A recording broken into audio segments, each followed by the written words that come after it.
तो नमस्कार दोस्तों, इस वीडियो में हम बात करेंगे वमन एवं विरेचन क्रिया विधि के बारे में। जैसा कि आप सभी को पता है, पंचकर्म में 3 स्टेप होता है। पहला जो होता है पूर्व क्रम होता है, उसके बाद आता है हमारा प्रधान कर्म, उसके बाद पश्चात कर्म। जैसा कि आप सभी को पता है, पूर्व क्रम में स्नेहन एवं स्वेदन आता है। जैसे कि हमने पिछले वीडियो में बात किया है स्नेहन एवं स्वेदन कर्म के बारे में। स्नेहन एवं स्वेदन में होता क्या है, हमारे शरीर के विभिन्न स्थानों में प्रकोपित दोषों को एकत्रित किया जाता है कोष्ठ में। तत्पश्चात उसको वमन एवं विरोचन के द्वारा उस प्रकोपित दोष को बाहर निकाला जाता है शरीर से। जैसे कि एग्जाम्पल दिए थे, जैसे कि हमारे मान लो जाए घर में एक कचरा जमा हुआ है, तो सबसे पहले हम उस कचरा को फेंकने के लिए क्या करते हैं, सबसे पहले हम डस्टबिन में उस कचरे को कलेक्ट करते हैं। वैसे ही हमारे जो दोष होते हैं उसको कलेक्ट करते हैं हम स्टमक में। उसके बाद उस कचरे को हम फेंकते हैं कहीं डंपिंग यार्ड में, है नहीं। तो उसी प्रकार से वमन एवं विरेचन के द्वारा ये जो हमारे शरीर में प्रकोपित दोष होते हैं उसे कोष्ठ से बाहर निकाला जाता है। 2 विधि के द्वारा निकाला जाता है, वमन एवं विरेचन के द्वारा। तो चलिए स्टार्ट करते हैं परिभाषा से। तो वमन की परिभाषा क्या कहती है, शरीर के ऊर्ध्व मार्ग से मतलब मुख से दोषों को बाहर निकालने की प्रक्रिया को वमन कहते हैं। और विरेचन जो होती है शरीर के अधो मार्ग से गुदा द्वार से मतलब एनस से दोषों को बाहर निकालने की प्रक्रिया को हम विरेचन कहते हैं। वमन प्रायः कफ की प्रधानता में की जाती है और विरेचन जो है पित्त प्रधान दोषों में की जाती है। जैसे कि आप श्लोक में देख रहे हैं, कफे विद्याद्वमने संयोगे वा कफल वने तद विरेचनम पिते विशेषण तो वायमेत। उसके बाद हम बात करते हैं दोस्तों वामक व विरेचक द्रव्य के गुण के बारे में। जैसे कि वामक द्रव्य के गुण क्या होते हैं, उष्ण तीक्ष्ण सूक्ष्म व्यावी विकासी ऊर्ध्व मार्ग से बाहर दूषर और अग्नि एवं वायु की प्रधानता होती है वामक द्रव्यों में। उसके बाद विरेचक द्रव्य की जो गुण होते हैं, उष्ण तीक्ष्ण, उष्ण मतलब हॉट, तीक्ष्ण सूक्ष्म व्यावी विकासी अधो मार्ग से दोषर मतलब अर्धो मार्ग मतलब एनस से पृथ्वी तथा जल की प्रधानता होती है विरेचक द्रव्यों में। अब दोस्तों बात करते हैं वामक एवं विरेचक द्रव्य की कार्यकुमता के बारे में, कार्यमुक्ता के बारे में। किस प्रकार वामक एवं विरेचक द्रव्य कार्य करते हैं उस बारे में हम बात करते हैं। वामक एवं विरेचक द्रव्य वीर्य शक्ति से हृदय में प्रवेश करते हैं। हृदय में जैसे प्रवेश करते हैं सूक्ष्म और व्यावीय गुण से धमनियों का अनुसरण करती है। धमनियों का अनुसरण करते हुए सभी सूक्ष्म व स्थूल स्रोतों में पहुंचती है। और जैसे कि आप सभी को पता है वामक एवं विरेचक द्रव्य के गुण होते हैं तीक्ष्ण और विकासी का गुण जो होता है। तीक्ष्ण एवं विकासी गुण के कारण ये दोष समूह का विच्छेदन करता है। दोष समूह का विच्छेदन करने के बाद दोष अमाशय में आता है। अमाशय में आने के पश्चात उदान वायु से प्रेरित अग्नि व वायु की प्रधानता के कारण ऊर्ध्व मार्ग मुख से वमन होता है और जल तथा पृथ्वी की प्रधानता से अधोभाग गुदा से विरेचन होता है। इस प्रकार वमन एवं विरेचन की जो क्रिया विधि है वो पूर्ण होती है हमारे शरीर में। चलिए दोस्तों बात करते हैं वमन एवं विरेचन के योग्य एवं अयोग्य के बारे में। सबसे पहले बात करते हैं वमन के योग्य के बारे में। तो काश, श्वास, उन्माद, कुष्ठ मतलब स्किन डिसीज, स्लीपद, हाथी पाँव, अतिसार, डायरिया, जत्रु मतलब क्लेविकल के ऊपर के रोग और प्रमेह एवं पांडु मतलब एनीमिया, इसमें हम इन सभी रोगों में हम वमन करा सकते हैं। और वमन किन सिचुएशन पे नहीं करा सकते, गर्भवती स्त्री, रुक्ष शरीर वाले, हृदय का रोगी, पाइल्स अर्श का रोगी, उर्छत रोगी, दुर्बल बालक, वृद्ध, क्रूश, इन सभी को हमें वमन नहीं करना चाहिए। उसके बाद बात करते हैं विरेचन के योग्य। तो विरेचन के योग्य में सबसे पहला आता है गुल्म मतलब ट्यूमर, अर्श मतलब पाइल्स, कामला मतलब जॉन्डिस के रोगी को, जीर्ण ज्वर जिनको क्रोनिक फीवर होता हो, उदर के रोगी मतलब एब्डोमेन में किसी प्रकार का रोग हो तो, पक्वाशयगत पीड़ा, कृमि रोग, कोष्ठगत रोग, स्टमक में किसी प्रकार का रोग हो तो, योनि रोग, इन सभी रोगों में हमें विरेचन करना चाहिए। ये विरेचन के योग्य होते हैं। अब विरेचन के अयोग्य की बात करें तो अल्प अग्नि वाले, अगोद रक्तपित्त, अतिसार, डायरिया, अति स्नेह हुआ व शोथ का रोगी, शल्य का रोगी, क्रूर कोष्ठ वाले और नूतन ज्वर क्रोनिक फीवर, इन सभी को हमें विरेचन नहीं कराना चाहिए।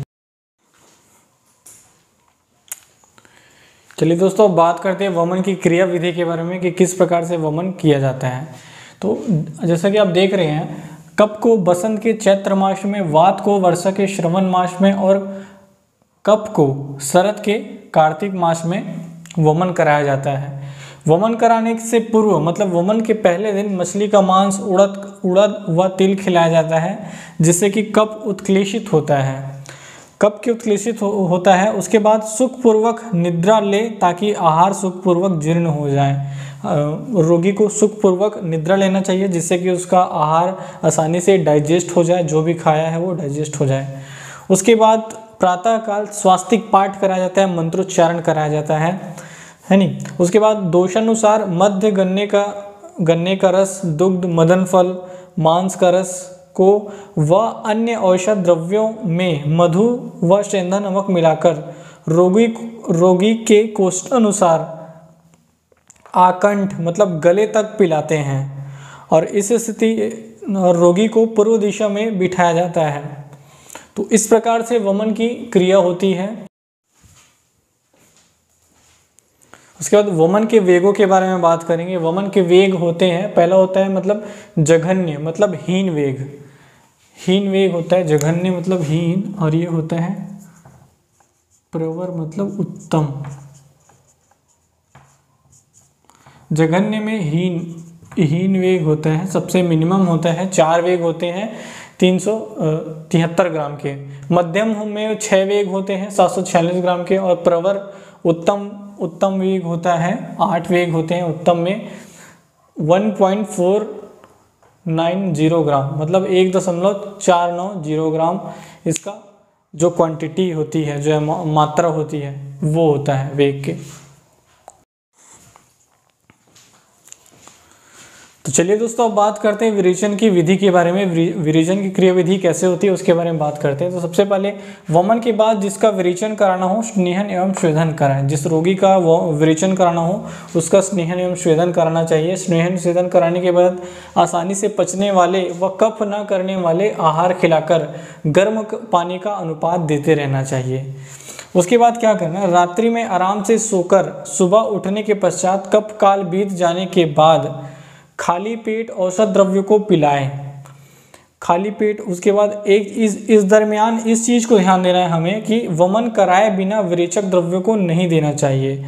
ऐसा इसलिए होता है क्योंकि अगर हमने वमन नहीं कराया है तो उसके जो शरीर में कफ जो है वो उपस्थित है, तो ये कफ क्या करता है, जो विरेचक द्रव्यों को नष्ट कर देता है, और ये विरेचक द्रव्य नष्ट हो जाते हैं और कफ ऊपर की ओर आ जाता है, मुख में आ जाता है। इसीलिए कभी भी हमें वमन कराए बिना विरेचन द्रव्यों को नहीं देना चाहिए। और ये जो कफ होता है, अगर विरेचक आप करा भी लेते हो तो कफ क्या होता है, वो ग्रहणी में एकत्रित हो जाता है। ग्रहणी में एकत्रित होने से डायरिया, डिसेंट्री का रोग उत्पन्न हो सकता है रोगी में, व्यक्ति में। उसके बाद सायं काल व रात्रि काल को विरेचन कराना चाहिए। तो इस प्रकार से विरेचन की विधि होती है। अब देखते हैं विरेचन के वेग। अब जैसा ही विरेचन होता है, विरेचन के वेग उत्पन्न होते हैं, तो हीन वेग जो होता है, जघन्य वेग होता है 10 वेग होते हैं 746 ग्राम के। मध्यम वेग होता है 20 वेग होते हैं मध्यम वेग के। तो 1.490 ग्राम होता है मध्यम वेग।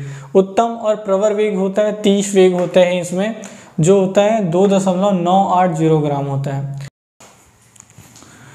तो चलिए अब बात करते हैं दोषानुसार वमन के द्रव्य के बारे में। तो सबसे पहले देखते हैं, अगर कफ प्रधान दोष है किसी रोगी को तो तीक्ष्ण, उष्ण व कटु द्रव्यों के द्वारा वमन कराया जाता है। अगर पित्त प्रधान रोग है किसी व्यक्ति को तो मधुर रस व शीतल द्रव्यों के साथ वमन कराया जाता है।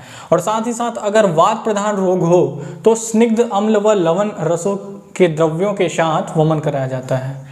और अगर वमन के वेगहीन हो तो पिपली, धात्री, सरसों व लवण के जल को बार बार पिलाना चाहिए, जिससे कि रोगी को सम्यक रूप से वमन होता है। अब देखते हैं वमन के अयोग के लक्षण। तो अयोग क्या होता है, ये चीज़ को देखते हैं सबसे पहले। वमन के वेगों में रुकावट आना को अयोग कहते हैं। अगर वमन के वेग में रुकावट आती है तो उसे हम कहते हैं आयोग। तो इसके क्या लक्षण है? सबसे पहले निष्ठीवन, बार बार थूक का आना, कंडू मतलब खुजली होना, इचिंग होना, और ज्वर फीवर का आना, ये है आयोग के लक्षण।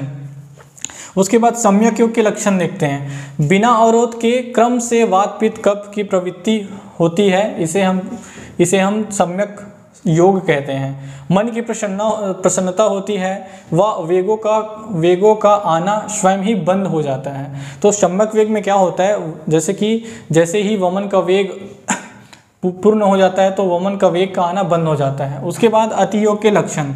वामक द्रव्य मोर के पंख के समान रंग का आता है। जो वामक द्रव्य होता है जो मुख से बाहर आता है वो मोर पंख के रंग के समान होता है।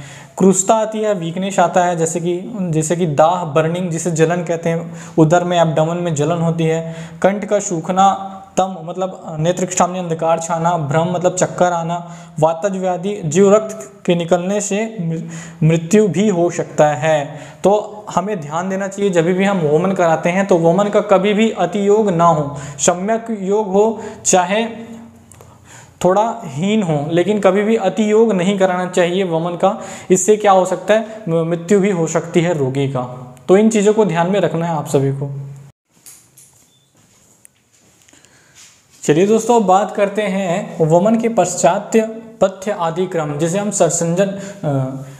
संसर्जन कर्म भी कहते हैं। संसर्जन कर्म के बारे में बात करेंगे। तो पेय आदि क्रम, यह क्रम 7 दिन तक चलता है। प्रथम दिन के शयाम काल से लेके 7वें दिन के प्रातः काल तक यह क्रम चलता है। इसमें कुल 12 अन्न काल होते हैं।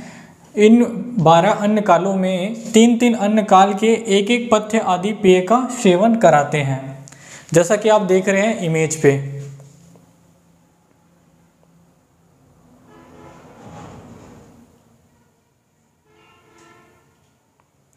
उसके बाद दोस्तों बात करते हैं, जैसे कि आप देख पा रहे हैं इमेज में, यहाँ पे कुछ टर्म्स दिए हुए हैं, पेया, विलेपी, यूज।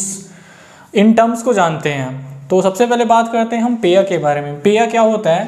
पेया जो होता है चावल, कुल्थी, नाचनी, गेहूं आदि द्रव्यों से तथा उसमें विविध सब्जियों डालकर 14 गुना पानी में अच्छे से उबालकर उसे गाढ़ा किया जाता है, तो इसे हम कहते हैं पेया। उसके बाद बात करते हैं विलोपी। विलोपी होता है रोगी की पथ्य आवश्यकता के हिसाब से चुने हुए अन्न घटकों को 4 गुना पानी में पकाकर घट्ट बनाकर चिकना हो जाने तक पकाया जाता है। उसके बाद जो बनता है उसे हम कहते हैं विलोपी। यूज क्या होता है? यूज जो होता है पेया से गाढ़ा लेकिन द्रव स्वरूप में होता है। यूज में प्रायः मूंग मसूर की दाल मिलाकर उसमें सब्जियों व मसाले जैसे कि अदरक, काली मिर्च डालकर बनाया जाता है। तो इस प्रकार से ये दोस्तों होता है पेया, विलेपी और यूश। दोस्तों बात करते हैं विरेचन के बारे में। तो कोष्ठानुसार विरेचन के बारे में बात करते हैं। जैसे कि मृदु कोष्ठ के व्यक्तियों को, जैसे कि मृदु कोष्ठ, पित्त की अधिकता में जो कोष्ठ होता है वो मृदु हो जाता है, तो उसे हम मृदु कोष्ठ कहते हैं पित्त की अधिकता के कारण। इसमें दुग्ध, गन्ने का रस, मस्तु, क्रुसरा जिसे हम आम भाषा में खिचड़ी कहते हैं, के साथ विरोचन कराया जाता है। अब क्रूर कोष्ठ वाले को, आप सभी को पता है क्रूर कोष्ठ में वात की अधिकता होती है। इसमें त्रिफला, हरड़, बीहड़ा, आंवला के साथ विरेचन कराया जाता है। उसके बाद मध्यम कोष्ठ, जैसे कि मध्यम कोष्ठ में कफ की अधिकता होती है। प्रायः अच्छा स्नेहपान कराने के पश्चात, अच्छा स्नेहपान जैसे कि घृत एवं तेल के साथ अच्छा स्नेहपान कराने के पश्चात विरेचन कराते हैं। तो अच्छा स्नेह कैसे होता है? मृदु कोष्ठ वाले को 3 दिन तक स्नेहपान कराया जाता है। मध्यम कोष्ठ वाले को 5 दिन तक स्नेहपान कराया जाता है। ये विरेचन से पहले की क्रिया है। उसके बाद क्रूर कोष्ठ वाले को 7 दिन तक स्नेहपान कराया जाता है। अब बात करते हैं दोषानुसार विरेचक द्रव्य। अगर किसी व्यक्ति में पित्त की अधिकता है तो उसे कषाय व मधुर रस के द्रव्यों के साथ विरेचन कराना चाहिए। अगर कफ की अधिकता है तो उसे कटु रस के द्रव्यों के साथ विरेचन कराना चाहिए। अगर वात की अधिकता है तो स्निग्ध, उष्ण व लवण द्रव्यों के साथ विरेचन कराना चाहिए। दोस्तों बात करते हैं विरेचन की अप्रवृत्ति, मतलब विरेचन के ना होने पर, विरेचन के उत्पन्न ना होने पर हमें क्या करना चाहिए। तो सबसे पहले रोगी को गर्म पानी पिलाते रहना चाहिए। साथ ही साथ हाथ को अग्नि से गर्म करके उदर को सेंकते रहना चाहिए, मतलब हाथ को अग्नि से गर्म करके जो एब्डोमेन है उसको सेंकते रहना चाहिए। उसके बाद विरेचन के आयोग के लक्षण, तो इसमें होता क्या है, हृदय व कुक्षि स्टमक में अशुद्धि महसूस होता है। उसके बाद जलन, मतलब एकदम बर्निंग सा महसूस होता है। कंडू मतलब खुजली, इचिंग होती है।